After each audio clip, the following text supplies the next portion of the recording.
सब network crime world को subscribe करें, बेल आइकन दबाएं और अपडेट पाएं।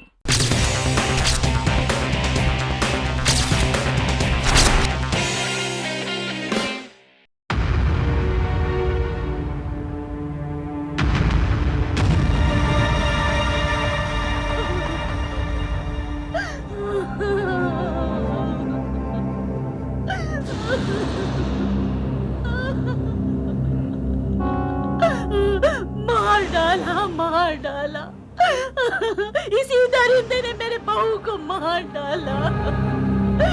मेरी आंखों के सामने इसने सारी की सारी गोलियां इसके सीने में उतार दी। मैंने इसे जानबूझकर नहीं मारा है माँ जी। मैंने अपनी जान बचाने के लिए उस पर गोली चलाई है। ये मेरी भी जान लेना चाहती थी। तुम्हारी भी? हाँ कर्नल साहब, इसने मेरी आंखों के सामने विकी को मार डाला है। इसी खंजर से इसने लगातार विकी पर वार किया। जब ये मेरी तरफ बढ़ी तो मैंने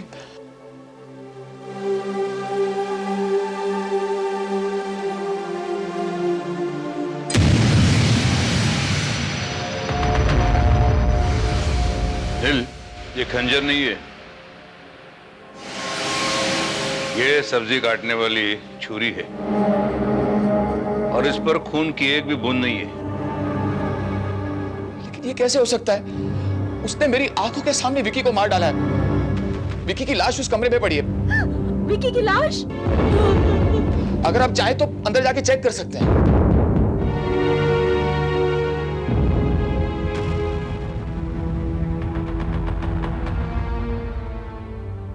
क्या तो कोई लाश नहीं है?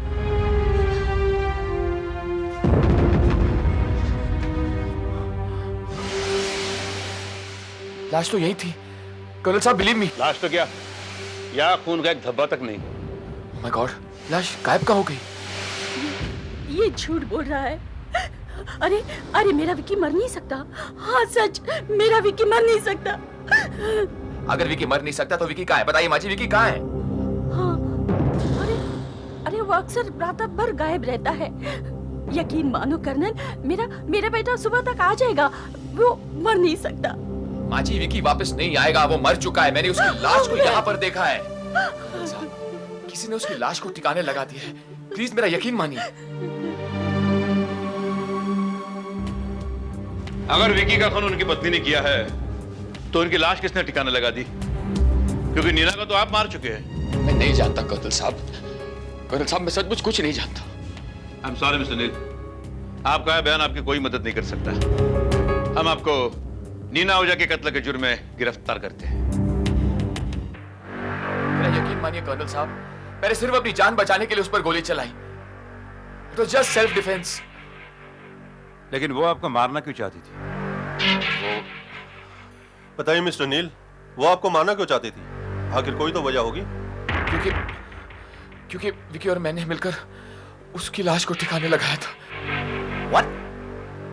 जी सर, कल रात विकी और मैंने मिलकर उसकी लाश को खाई के नीचे फेंका था और विकी ने खुद उसे जहर पिलाकर मारा था। तो आपके कहने का मतलब यह है कि वो मरकर दोबारा जिंदा हो गई? एक बार नहीं कर्नल साहब, कई बार वो मरकर जिंदा हो गई है। वो इंसान नहीं थी, कुछ और थी। She was a devil। वो एक प्रेत आत्मा थी। और इसलिए आपने उसको मार डाला? जी सर। प्रेतात्माओं को मारा भी जा सकता है, ये मैं पहली बार सुन रहा हूं। सर, मैं इतना डरा हुआ था, मेरी कुछ समझ में नहीं आ रहा था और उसी डर में मैंने अपने पिस्तौल की सारी गोलियां उसके सीने में उतार दी। लेकिन आपको कैसे पता चला वो प्रेतात्मा थी? सर, क्योंकि विकी ने यह बात खुद मुझे बताई है और उसने उसकी लाश 2 महीने पहले देखी थी और जिस जगह उसने वो लाश देखी थी वहां पर एक कब्रिस्तान है जहां पर नीना ब्रिगेंजा की कब्र 5 साल से मौजूद है। नीना ब्रिगेंजा? लेकिन मिस्टर विक्रम ओझा की पत्नी का नाम तो नीना ओझा था ना? अरे सर, ये वही नीना थी, नीना ब्रिगेंजा। वेरी इंटरेस्टिंग, बहुत अच्छी कहानी है। सर, ये कहानी नहीं है, आई प्रॉमिस यू, ये कहानी नहीं है, ये हकीकत है। अगर आपको लगता है कि मेरी बात एक मनगढ़ंत कहानी है तो आप मेरे साथ चल सकते हैं। उस कब्रिस्तान में वो कब्र आज भी मौजूद होगी और जाहिर है वो कब्र कहानी की तरह रातों रात गढ़ी नहीं जा सकती ना। कहाँ है वो कब्रिस्तान?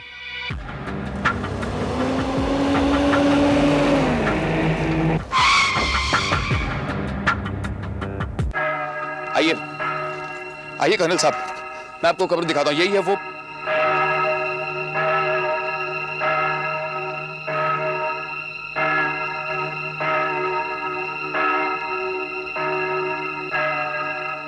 क्या हुआ मिस्टर नील?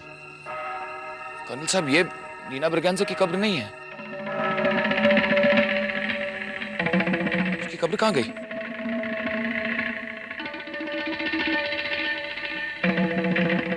क्या मिस्टर नील, विक्रम आहूजा की लाश की तरह वो कब्र भी गायब हो गई? नहीं कर्नल साहब, मैं कह रहा हूँ वो कब्र यहीं गई थी। पता नहीं कहाँ। कौन से कब्र की बात कर रहे हैं आप लोग? नीना ब्रागंजा की कब्र। नीना ब्रिगेंजा नाम के तो यहाँ कोई कब्र है ही नहीं साहब। अरे तुम्हें कैसे पता? यहाँ के चौकीदार ने हमें वो कब्र यहीं दिखाई थी। अरे साहब, पिछले 2 साल से तो मैं यहाँ अकेला चौकीदार हूँ। मुझे पता है यहाँ कौन दफनाया गया और कौन नहीं दफनाया गया। अरे कर्नल साहब, ये वो चौकीदार नहीं है। वो चौकीदार कोई और था। उसी ने हमें वो कब्र भी दिखाई थी और नीना ब्रगैंजा के घर का पता भी बताया था। और वो पता शायद तुम्हें याद नहीं होगा। हाँ कर्नल साहब, मुझे वो जगह अच्छी तरह से याद है।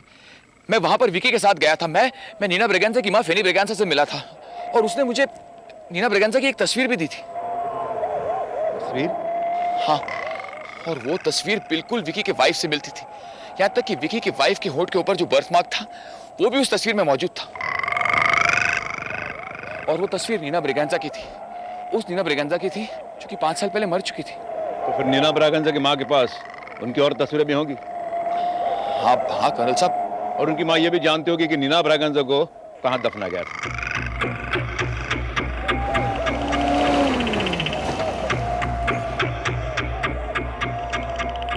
कर्नल साहब, यही है फेनी ब्रगैंजा का घर।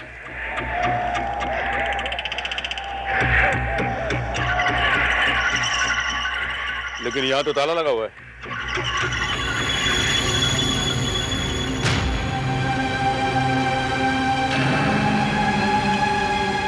अरे चाय वाला, फैनी ब्रिगेंजा का घर यही है?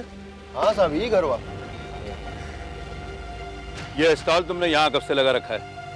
ये कोई 4-5 बरस होएगा बस साहब। तो फिर फैनी ब्रागंजा की बेटी नीना ब्रागंजा को भी तुम जानते होंगे?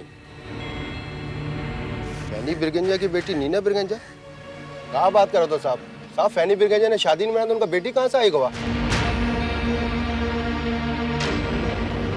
क्या बकवास कर रहे हो तुम? अरे फेनी ब्रगैंजा ने हमें खुद बताया कि उनकी बेटी नीना ब्रगैंजा का मर्डर हुआ है। हम 4 दिन पहले उनसे मिलके गए हैं। 4 दिन पहले? कहाँ मजाक कर रहे हो साहब? 4 दिन पहले कैसा मिला था तुम? साहब, फैनी ब्रिगेंजा को तो मरे हुए 3 बरस होएगा। ये क्या कह रहे हैं आप? ये हम नहीं कह रहे, ये आपके पति का बयान है मिसेस साइमा।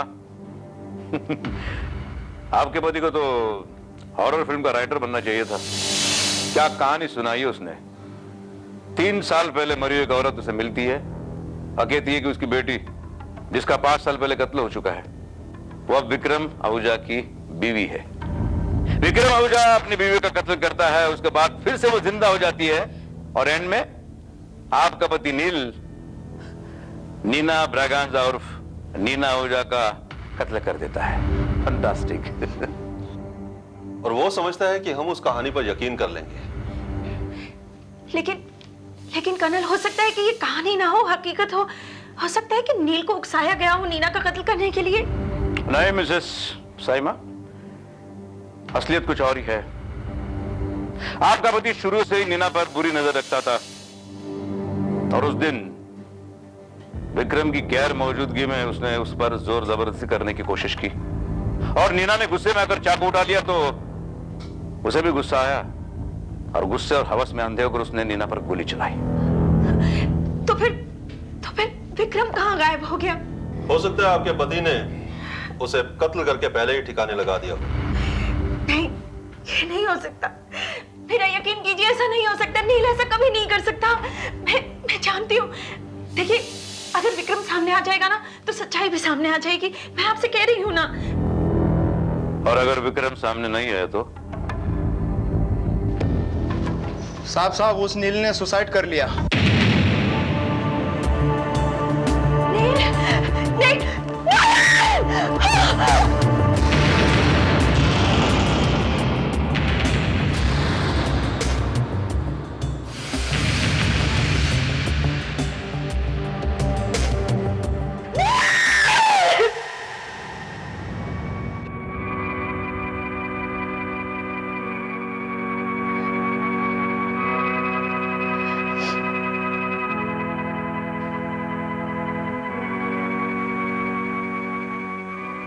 हमें आपके पति की मौत का अफसोस है। आखिरकार आत्महत्या करके उसने अपने जुर्म का इकबाल कर ही लिया। उन्होंने आत्महत्या नहीं की, बल्कि आप लोगों के टॉर्चर से घबराकर अपनी जान ली है। उनकी हत्या हुई है और हत्यारे आप लोग हैं, आप लोग। हम आपके जज्बात समझते हैं, लेकिन हकीकत यह है कि वो खुद अपने झूठ के जाल में फंस चुका था और वो ये भी जानता था कि अब उसका बच पाना नामुमकिन है। अगर वो बेगुनाह होता तो क्या विक्रम के आने का इंतजार नहीं करता? शायद आप लोग ठीक कहते हैं, लेकिन अब मेरा क्या होगा? एक कातिल की विधवा का कलंक लेकर मेरे लिए इस शहर में 2 कदम भी चल पाना मुश्किल हो जाएगा। सोचती हूँ कि ये शहर छोड़कर कहीं चली जाऊं। रजवीश, पुलिस तो ये केस बंद कर चुकी है, आगे आपकी मर्जी।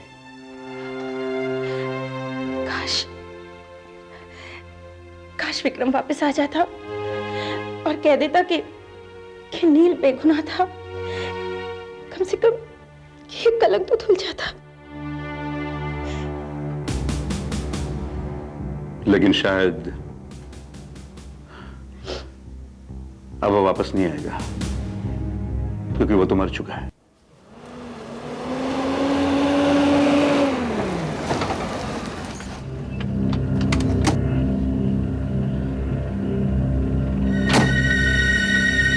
Welcome Saima, welcome. बहुत देर लगा दी तुमने आने में। क्या बात कर रहे हो डार्लिंग? इनफैक्ट मैं तो बहुत जल्दी आ गई थी।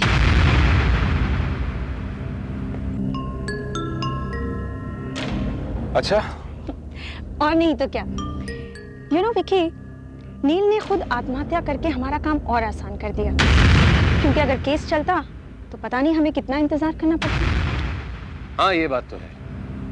बेचारा नील अच्छा दोस्त था। यू नो, मेरी हर कहानी पर उसे विश्वास हो गया। मेरी बीवी का मुझसे मिलना, उसका मर्डर होना, किसी बात पर भी शक नहीं हुआ उसे। यहाँ तक कि नीना की लाश को ठिकाने लगाने में भी उसने मेरी मदद की।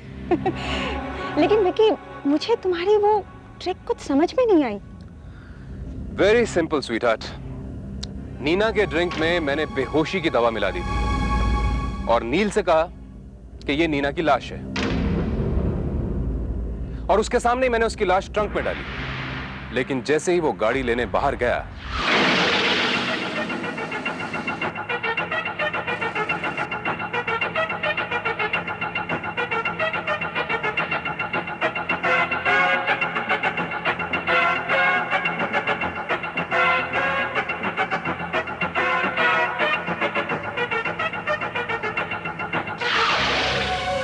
और वो बेचारा यही समझता रहा कि नीना मर के दोबारा जिंदा हो गई। वाह विक्रम वाह, एक तीर से 2 शिकार। वाह, दिस इज रियली ग्रेट। अपनी पत्नी और करोड़ों की एकलौती वारिस नीना को तो तुमने खत्म करवा दिया, और साथ ही नील को भी रास्ते से हटवा दिया। I am really impressed with you. लेकिन एक बात बताओ, तुम्हें इस तरह गायब होने की क्या जरूरत थी? मेरे जिंदा रहने पर नील को मुझ पर शक हो सकता था, और नीना के कत्ल का प्राइम सस्पेक्ट भी मैं ही होता, इसलिए मेरा गायब होना बहुत जरूरी था। लेकिन जानते हो विक्रम, इस सारे ड्रामे में सबसे हाईलाइट सीक्वेंस कौन सा था? जब नीना ने नील पर हमला किया, क्योंकि अगर वो ऐसा ना करती तो शायद नील उसे कभी शूट नहीं करता। मैं जानता था, इसीलिए उस रात। कमाल है, शाम को तो आप ऐसे भड़क रहे थे जैसे मैं कोई चुड़ैल हूँ, कोई भूत हूँ, और आप? अरे वो सब तो नील को डराने के लिए था बस। क्या मतलब? भाई देखो, कॉलेज के दिनों में उसने एक बार मुझे डराया था। आज तक उस बात को लेके वो मजाक में उड़ाता। मैंने सोचा मैं भी इस बात का बदला लूंगा, उसे ऐसा डराऊंगा कि वो जिंदगी भर याद रखेगा, अगर तुम मेरा साथ दो तो। मैं? हाँ, देखो वो ये समझता है कि तुम एक प्रेत आत्मा हो। अगर वो ऐसा कुछ देख ले कि तुमने मुझे मार दिया और उसे मारने के लिए उसकी तरफ बढ़ रही हो, तो सोचो उसकी क्या हालत होगी। डर के हमारे पैंट ना गिली कर रहे तो मेरा नाम बदल दे। लेकिन अरे कम ऑन यार, अपने पति की खातिर तुम इतना सा नहीं कर सकती क्या? ये देखो। इससे कुछ भी नहीं होगा। सी?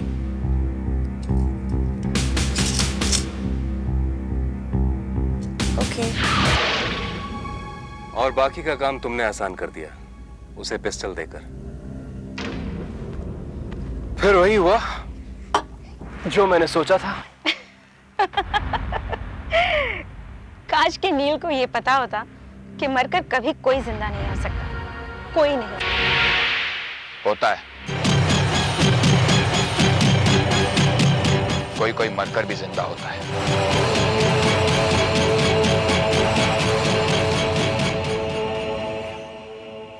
मेरी तरह।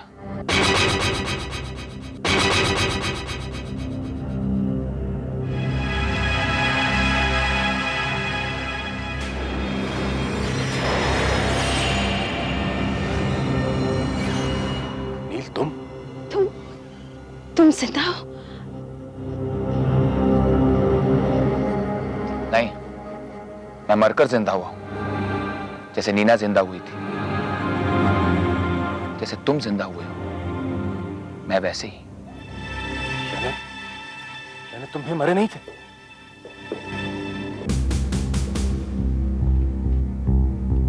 जी हाँ, मौत का नाटक जो तुम खेल रहे थे विक्रम आहूजा, वो नाटक हमें भी खेलना पड़ा।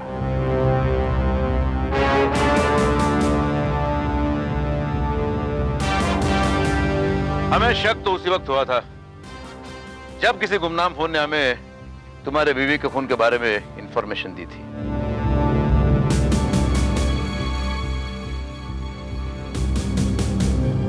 जब कातिल नील था तो फिर कोई तीसरा आदमी गुमनाम फोन करने वाला कैसे जानता था कि कत्ल होने वाला है? वैसे भी नील के बयान से साफ जाहिर था कि ये झूठ नहीं बोल रहा है, क्योंकि कोई भी आदमी ऐसा झूठ नहीं बोलता जिसका सर पैर न हो। इसलिए हम ये भी समझ गए कि तुमने ही अपनी पत्नी का कत्ल करवाया है नील के हाथों, उसकी करोड़ों की प्रॉपर्टी के लिए।